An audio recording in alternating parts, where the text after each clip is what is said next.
Rufin Viclair Mabiala est connu de beaucoup de Congolais parce qu'il vit aux États-Unis et il fait beaucoup d'analyses. C'est un homme de sciences. Certainement, il doit être professeur d'université.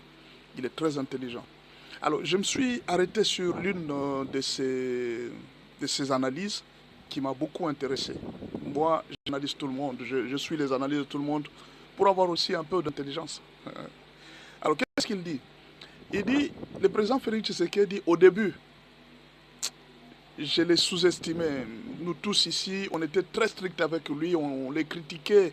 Qui est-il? Comment expliquer que lui, il y a plusieurs pays qui nous agressent. L'Ouganda nous adresse, le Kenya est là.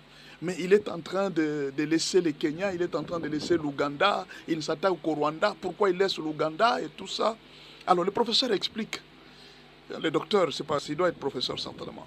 Il dit, ce que j'ai compris maintenant, c'est que Félix avait un plan. Et son plan a marché et il nous a confondus, nous tous. Là, nous sommes tous confondus par rapport à ce qu'il fait et il vient de réussir. Alors qu'est-ce qu'il dit? Il dit, vous savez, il donne un exemple. Il dit, vous savez, quand vous êtes en train d'attaquer les serpents, il ne faut pas chercher à les taper au tronc ou à la queue. Il faut taper sur la tête. Il dit, la région des Grands Lacs a été dominée par Kagame. C'est Kagame qui était la tête. Alors, pendant que les autres étaient en train de l'attaquer, de les battre de l'autre côté, les Kenyans frappent, l'Ouganda frappe et tout ça, Félix Tshisekedi s'est concentré sur la tête. Il frappait la tête, il a frappé la tête, il frappe la tête, il frappe la tête.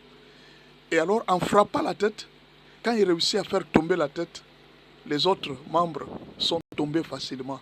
Et le professeur explique, il dit d'ailleurs, l'Ouganda a commencé à retirer ce soldat avant même que Boulos ne puisse arriver. Alors, cette stratégie-là qu'il est en train d'expliquer, c'est une stratégie propre à Félix Tshisekedi et beaucoup de gens ne lui ont pas donné la chance. Le deuxième conseil que le professeur donne, il dit, ce que j'ai compris dans la vie, et ça c'est une leçon qu'il a tirée, il faut apprendre à garder silence au projet que vous êtes en train de faire. Le fait que Félix Tshisekedi était en train de cacher le plan, tout ce qu'il était en train de faire, les gens ne connaissaient pas. Tout le monde était en train de le condamner. Tu dois aller à la Russie, tu dois t'accoupler avec... Lui, il a gardé secret son plan et personne ne connaissait ce qu'il était en train de faire. Et au finish, il est en train de réussir avec son plan. Et nous tous aujourd'hui, nous sommes confondus, nous sommes en train de les regarder et de les féliciter. Vous voyez un peu? Alors il conclut, il dit, je pense que si réellement vous voulez aller loin, il faut apprendre à garder silence sur le projet que vous avez.